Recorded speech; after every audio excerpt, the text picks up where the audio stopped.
Hello students, how are you? Welcome to Physics Genesis. I am Biswajit. I welcome everyone to my YouTube channel. So आज के lecture में हम देखेंगे बच्चों effect of dielectric on capacitance and their several numericals. ये बच्चों एक बहुत ही इंपॉर्टेंट पार्ट होता है कैपेसिटेंस एंड पोटेंशियल डिफरेंस का चैप्टर होता है आपका।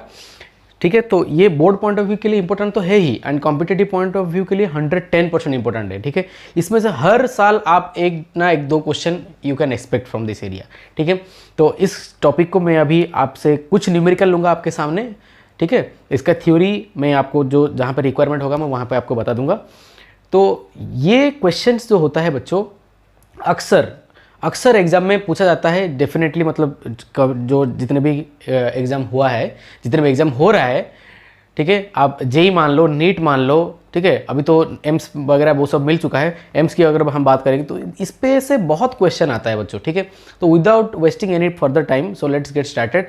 एंड आपको क्या करना है, जो चीज़ मैं बता रहा हूँ उसको प्रैक्टिस करना होगा, because practice is the key, मैं हमेशा बोलते आया हूँ आपको।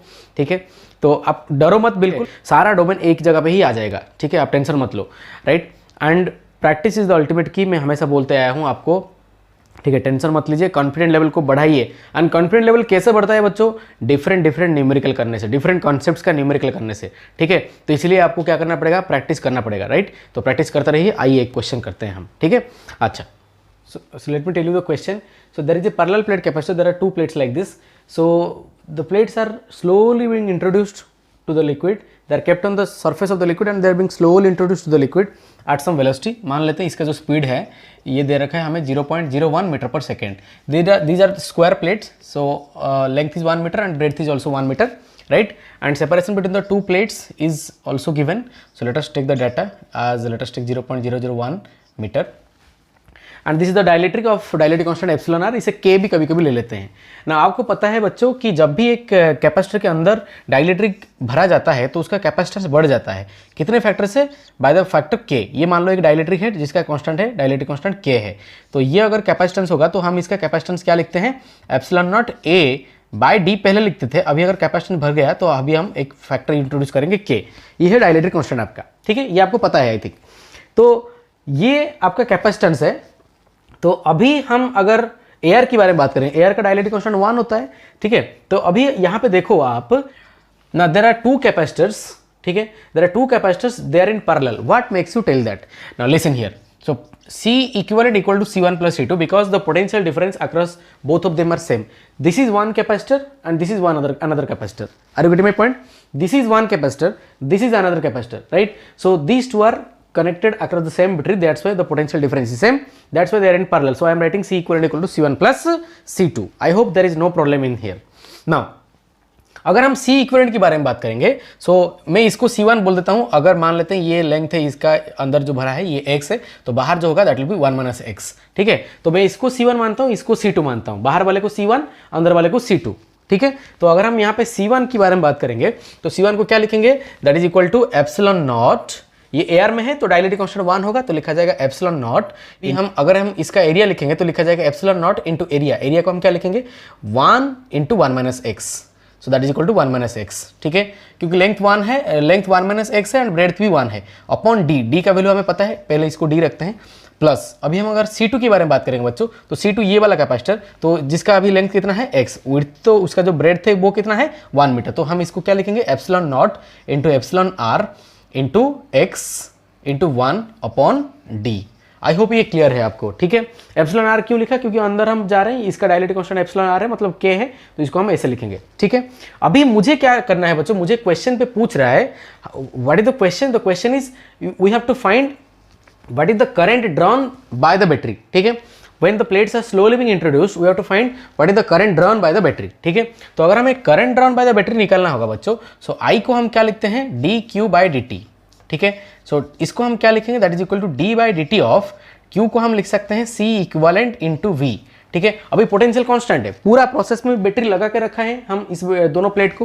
When the battery is connected to both the plates in the entire process, so the potential remains constant. So when the potential remains constant we can take it outside, right? So we can write it as v into d by dt of C equivalent. अभी हम इसको थोड़ा rearrange करते हैं बच्चों।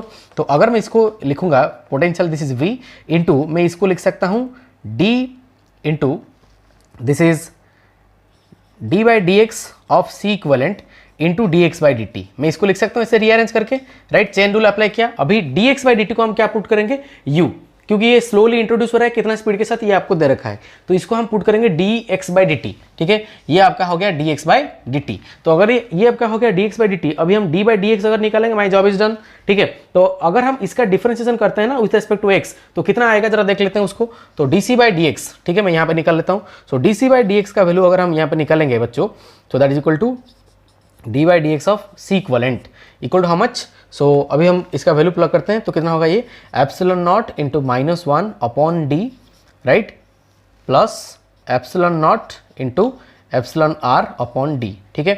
Just क्या करो, value plug करो, आंसर। समझ में आ रहा है? ऐसा क्वेश्चन आ सकता है एग्जाम में, ये इट्स ए टिपिकल क्वेश्चन, जहाँ पे हमको पूछ रखा था what is the current drawn from the battery, तो आप यहाँ पे वैल्यू प्लग कर लो, आंसर, ठीक है। काफ़ी इंपॉर्टेंट क्वेश्चन है, राइट। हम आगे बढ़ते हैं और एक क्वेश्चन लेते हैं कैपेसिटेंस के ऊपर, जहाँ पे डाइलेक्ट्रिक होगा। आपको ये सब चीज़ें पता होना चाहिए। एंड हाँ, मैं और एक चीज़ यहाँ पे बता देता हूँ, ये प्लस है, ये माइनस है। आपको पता होगा बच्चों, whether the dielectric is introduced और the dielectric is not introduced, दोनों प्लेट के बीच के जो फोर्स होता है दैट इज अनअल्टर्ड, ये आपको पता होना चाहिए। And what is that force, इसका मतलब ये जो प्लेट है, ये इसको जितना फोर्स से खींचेगा, ये भी उसको उतना ही फोर्स से खींचेगा, whether there is a dielectric और not, I don't care, right? So that force is equal to how much? That is equal to q square by 2a epsilon naught, right? So this is the formula. So ये है q, ये है minus q. I hope this is known to you, right? So ये है आपका force between the two plates, right? अच्छा, because of that ये plus या माइनस, यहाँ पे आ जाता है आपका माइनस पोलैरिटी का चार्ज, एंड यहाँ पे आपका आता है प्लस पोलैरिटी का charge. This is due to dielectric polarisation, आपको ये पता है, ठीक है। And let me tell you that this charges are on the surface only, ठीक है। इसको ऐसे दिखाते हैं, so these are here like this, ठीक है। So these are on the surface of the dielectric, ठीक है। इसे हम बोलते हैं sigma I and minus sigma I. This is plus sigma I, this is minus sigma I, these are called induced charges, ठीक है। एंड यहाँ पे ये जो होता है इस प्लेट का, इसका होता है सिग्मा एंड इसका होता है माइनस सिग्मा, ठीक है। एंड आपको पता होगा ये सिग्मा आई का जो सिग्मा के साथ जो रिलेशन होता है दैट इज इक्वल टू कितना, sigma I is equal to sigma whole into 1 - 1/k, ठीक है। ये रिलेशन आपको पता होना चाहिए। आई hope you know this point, ठीक है। अगर आपको नहीं पता है तो आप बहुत पीछे रह गए हो, इस चीज़ आपको पता होना चाहिए। अभी मैं क्वेश्चंस ले रहा हूँ, क्वेश्चन के दौरान मुझे ये चाहिए, तो इसलिए मैं आपको बता रहा हूँ, ठीक है। This is not the lecture, ये हमारा स्कोप में अभी नहीं है कि मैं इसको अभी बताऊँ, ठीक है। तो मैं इसको और कोई लेक्चर में बता सकता हूँ आपको ये कैसे आया, फिलहाल ये आपको पता होना चाहिए। ये minus sigma I, this is the induced charges because of dielectric polarisation, and ये है आपका पहले जो ओरिजिनल प्लेट के भी ऊपर जो सरफेस चार्ज डेंसिटी, ठीक है। तो इन दोनों के बीच पे ऐसा रिलेशन है, आप ऐसे ही बोल सकते हो क्यू आई एंड क्यू के बीच पे सेम रिलेशन होगा। के is nothing but the dielectric constant, ठीक है। मैं अभी ये और एक क्वेश्चन ले रहा हूँ, काफ़ी इंटरेस्टिंग क्वेश्चन है, काफ़ी इंपॉर्टेंट क्वेश्चन है, उसको हम सॉल्व करेंगे जहाँ पे मुझे ये डाटा चाहिए, ठीक है। आप इस चीज़ को नोट करते रहना, ये फोर्स इंपॉर्टेंट है, राइट। नाउ आगे बढ़ते हैं। नाउ बच्चों, नाउ आपको क्वेश्चन क्या पूछा है जरा पहले देख लेते हैं, क्या क्वेश्चन है। Now there is a parallel plate capacitor, these are the two plates, and there is a dielectric of dielectric constant epsilon R और K we can take is introduced like this. So इसका dielectric constant है के, ठीक है। हमें बच्चों पूछ रखा है, ये माइनस क्यू है, हमें पूछा है बच्चों कि what is the stress on the dielectric, ठीक है। पहले स्ट्रेस क्या होता है समझ लेते हैं। अच्छा, पहले ये जो डाइलेक्ट्रिक पोलराइजेशन होगा, इस पे आएगा आपका माइनस चार्ज, ये आपको पता है, एंड इस पे आएगा प्लस चार्ज, ठीक है। And these are all the on the surface, ठीक है। इसको हम बोलते हैं माइनस सिग्मा आई, इसको हम बोलते हैं प्लस सिग्मा आई, ठीक है ना। सिग्मा आई का वैल्यू आपको पता है, मैं आपको अभी ऑलरेडी बता चुका हूँ। पहले स्ट्रेस क्यों आएगा, ठीक है, बिकॉज ये इस पे प्लस है, इस पे माइनस है, एंड इस पे माइनस है, तो ये इसको खींचेगा, ठीक है ना। Let me tell you what is stress. Stress is, आप डिफाइन करते हो restoring force per unit area, it is not the force per area, पता है कि नहीं, there is not the force per area. Restoring force को हमेशा हम बोलते हैं, हम हमेशा मान लो देयर इज ए स्ट्रिंग, ठीक है। तो you are pulling with 100 newton and I am pulling with 100 Newton. मान लो हम दोनों एक स्ट्रिंग को पकड़े हैं, you are pulling with 100 newton and I am pulling with 100 newton. What is the net force? 0। So you can tell that stress is 0, you can tell that stress is 0, right, because हमारा जो stress होता है that is not force per area, stress is equal to restoring force per area, right? So you are pulling with 100 Newton, I am pulling with 100 Newton, so the net force is 0. But what is the restoring force? The restoring force is 100 only because the tension in the string is 100.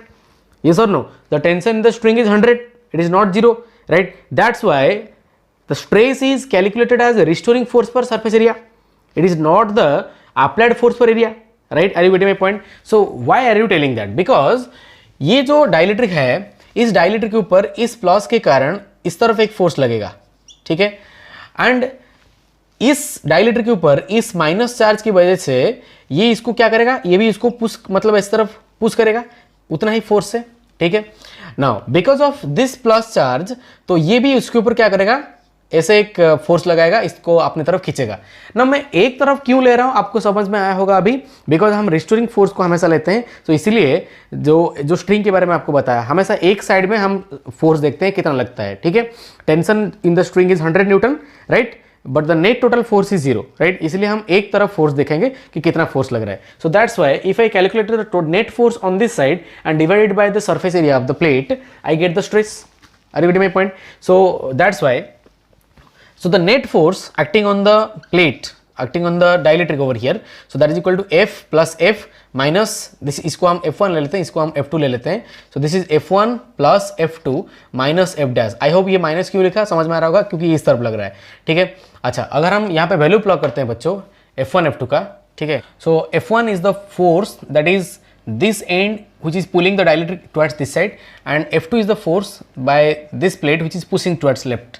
But luckily F1 and F2 same है, मैं आपको बता चुका हूँ already, इसलिए मैं दोनों same लिखा था, बट हम अभी सॉल्व कर रहे हैं तो बाद में हम वैल्यू प्लॉट करेंगे। अभी दोनों का वैल्यू सेम होगा क्योंकि ये यहाँ पे जितना फील्ड प्रोड्यूस कर रहा है, ये भी यहाँ पे इंसिडेंटली सेम फील्ड प्रोड्यूस कर रहा है। तो अगर हम फोर्स की बात करें तो क्या लिखेंगे बच्चों, फोर्स को हमेशा लिखा जाता है चार्ज इंटू फील्ड, राइट। तो अगर हम यहाँ पे बात करेंगे फोर्स के बारे में, तो F1 के बारे में हम क्या लिखेंगे यहाँ पे, F1 इज द, यहाँ पे जो फोर्स लिखेंगे इस साइड पे, ये जो फोर्स इसको पुल कर रहा है, तो फोर्स को हम लिखते हैं हमेशा फील्ड इंटू चार्ज, ठीक है। तो इस जगह पे जो फील्ड होगा इसके द्वारा, इसको हम लिखेंगे सिग्मा अपॉन 2 एप्सिलॉन नॉट, ये आपको पता है, ठीक है, ठीक है। इंटू हम चार्ज करेंगे, इस जगह पे चार्ज कितना होगा बच्चों, so that charge will be equal to sigma I into A, so this is the force on this side, क्योंकि हम इसी के ऊपर निकाल रहे हैं, ठीक है। तो sigma by 2 epsilon naught into sigma I into A, ठीक है, and F2 is also luckily same, तो इसको हम क्या करना पड़ेगा, इंटू 2 कर देंगे, ठीक है, माइनस F डैश। तो अगर हम F डैश के बारे में बात करेंगे, force on this side due to this, तो इसकी वजह से यहाँ पे इलेक्ट्रिक फील्ड कितना होगा बच्चों, sigma I upon 2 epsilon not, इसकी वजह से इंटू द चार्ज को हम अगेन क्या लिखेंगे, surface charge density into area, ठीक है ना। तो हमारे पास ये आंसर कितना है जरा देखो, सो ये 2 आउट, सो हमारे पास बचा कितना, sigma by epsilon naught into sigma I. अभी हम सिग्मा आई का वैल्यू प्लग करेंगे यहाँ पे, ठीक है। तो अगर हम सिग्मा आई का वैल्यू प्लग करेंगे तो सिग्मा आई को हम लिख सकते हैं कितना, सिग्मा इंटू 1 माइनस 1 बाई के minus this is sigma I square, तो इसको हम लिख सकते हैं sigma square into 1 minus 1 by के का होल स्क्वायर, ठीक है। नाउ दिस इज ऑल्सो, यहाँ पे एक ए भी है, ठीक है, ये ए इधर आ गया, ये भी एक ए है अपॉन 2 एप्सिलॉन नॉट, ठीक है। अभी हम इसको अगर सॉल्व करेंगे तो हमारे पास आंसर कितना है जरा देखो, so that is equal to sigma square upon epsilon naught into A, हम कॉमन ले लेंगे यहाँ से, तो अगर हम यहाँ पे कॉमन ले लेंगे तो आंसर हमारे पास कितना बचेगा जरा देखो। अच्छा, 1 माइनस 1 बाई के भी कॉमन ले सकते हैं, तो 1 माइनस 1 बाई के अगर कॉमन ले लूँगा बच्चों तो अंदर कितना बचेगा, तो that is equal to 1 minus 1 by K upon 2, ठीक है।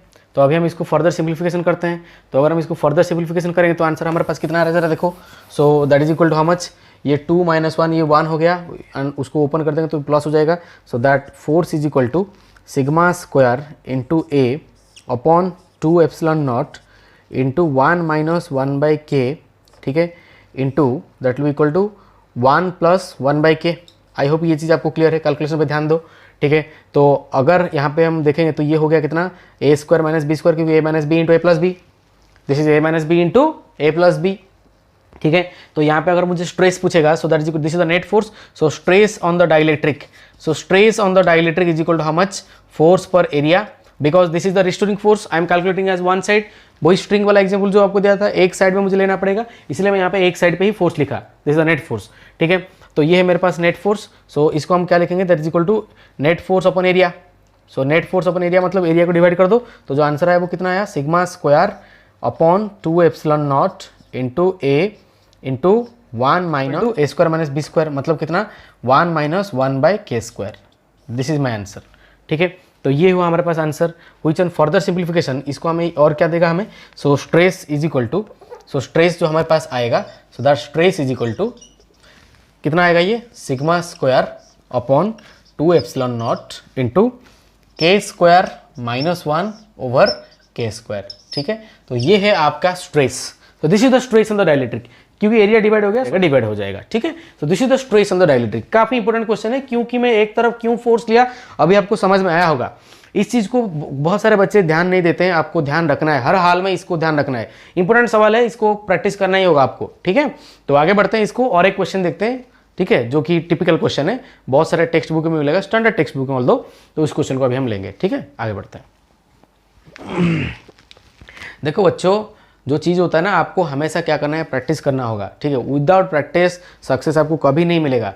ठीक है, बहुत सारा जो चीज़ होता है, मतलब जो अगर हम एक्सटेंसिवली स्टडी करेंगे वो चीज़ हमें पकड़ में आएगा, ग्रिप में आएगा, अदरवाइज नहीं आएगा बच्चों।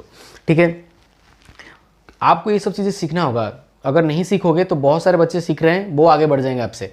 ठीक है, तो इसीलिए आपको क्या करना होगा, बहुत सारे ट्रिक्स एंड टिप्स आपको मतलब पकड़ना होगा, तभी जाकर आप सक्सेस आपको मिलेगा, otherwise not.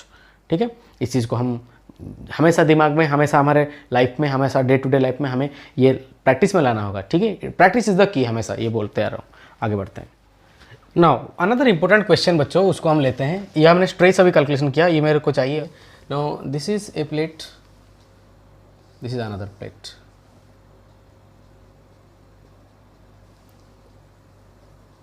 Now you pour some distilled water to distilled water between the two plates. It is saying that the level of water rises like this, right? So experimentally, did you favor why if you are pouring some distilled water to here, the level of water rises? First of all, distilled water, why? Because distilled water is a dielectric, but your mineral water is a good conductor of electricity, so you cannot pour mineral water, and even if you pour, it won't rise, right? So but if you pour distilled water, as it is a dielectric, so the level of water rises. Experimentally, did you favor why this rises? Did people find any kind of thing that it rises? See, if you are maintaining an inverter, there is a mark which is maintained, below which you have to maintain some water. Above that mark, you are not supposed to fill some water, right? What I mean to say is, if this is inverter battery, so they give you a hole over here and they mark up to here. You can fill your water up to this level, right? Now what you did, you bought a bottle of distilled water and you pour to it, you found that little bit of water is left, so why you will waste that? You are again pouring that. So when you pour that, so ये इधर आ गया, ठीक है? Now you are thinking that I am below this hole, so I am safe, right? But in the next day you will feel that the water will ooze out over here, right? तो water यहाँ पे ooze out होगा, ये यहाँ पे निकलेगा। ऐसा क्यों होता है?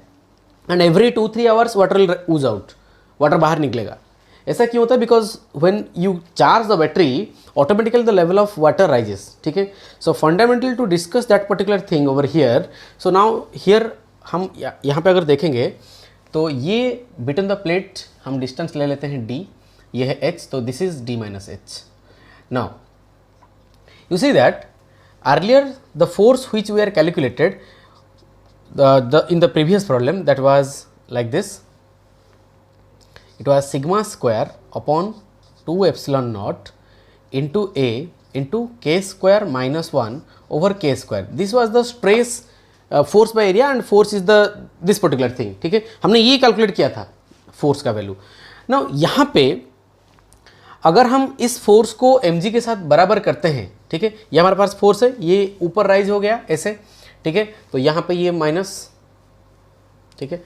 सो बिकॉज ऑफ पोलराइजेशन, तो अगर हम इसको mg के साथ इक्वल करते हैं, एंड mg को हम m को लिख सकते हैं density multiplied by volume, volume को हम लिख सकते हैं a इंटू h इंटू जी। यहाँ से जो h का वैल्यू आएगा आपका, ठीक है, ये जो आंसर आएगा बच्चों, ये रॉन्ग आएगा, ये गलत आंसर है।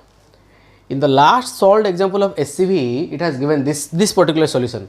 what he did, he equated this force equal to mg, but practically speaking this cannot be equated. Why? Because he is calculating, he is taking one force, he is taking this force on one side of the liquid, because you see that there is also normal force over here acting over here also, there is normal force acting over here also, and electrostatic force is also present on the other side, right? He is leaving so many forces and he is equating this force equal to mg. Not acceptable, because see, in the liquid itself I can't take the force. Even if I take the force, I cannot take the force on one side of the liquid, right? There are normal force over here present which he has not taken. Electrostatic force is also present from the other side which he has also not taken care of. So experimentally ये तो rise होगा, but practically अगर हम इस theory को ऐसे ही हम proceed करेंगे, हमारा जो एच का वैल्यू आएगा वो गलत आएगा बच्चों. तो what is the procedure, let me tell you now. यहाँ पे आप एच का वैल्यू अभी कैलकुलेट करो, ठीक है, अभी उसको लिख के रखो, एंड फाइनली जो मैं एच का वैल्यू निकालूंगा वो अलग होगा, ठीक है. कैसे अलग होगा हम अभी देखेंगे, ठीक है. नाउ अब देखो, जो सिस्टम हमारा जो नेचर होता है बच्चों, नेचर में हमेशा नेचर चाहता है कि उसका potential energy of the system हमेशा मिनिमम से मिनिमम रहना चाहिए, ठीक है. तो अगर मैं यहाँ से पोटेंशियल एनर्जी की बात करूँ तो पोटेंशियल एनर्जी होता है Q²/2c, ठीक है, इलेक्ट्रोस्टैटिक पोटेंशियल एनर्जी. नाउ ये है εr, this is the relative permittivity, ये है k, तो डाइलेक्ट्रिक कांस्टेंट जिसे हम बोलते हैं. तो जैसे आप यहाँ पे वाटर भरोगे, डिस्टिल्ड वाटर, तो ये क्या हो गया, इसको ऊपर उठ गया, एंड ये जैसे डाइलेक्ट्रिक कांस्टेंट है तो बिकॉज ऑफ दैट ये जो कैपेसिटेंस है ये बढ़ गया. तो जैसे ये कैपेसिटेंस बढ़ गया तो पोटेंशियल एनर्जी घट गया, ठीक है. तो and nature also loves that, because nature always wants the potential energy of the system that should lie in the minimum value, ठीक है.